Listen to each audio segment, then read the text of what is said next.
So y'all, so I finally made it to the Speedway light show for Christmas. Let me let y'all know it was all right. Right? It's giving 5 out of 10.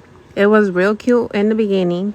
Mind you, it took an hour to get through the line to even get to the stuff.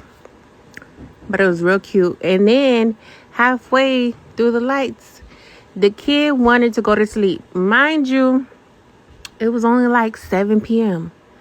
So I got there at 6:30. So right, an hour, 7:30. The kid wanted to go to sleep at 8 o'clock. She was ready to go to bed. But you see what we seen. And I'm glad I went when it was free. Because paying $40 for this shit. I mean, it's your money. But I wouldn't do it.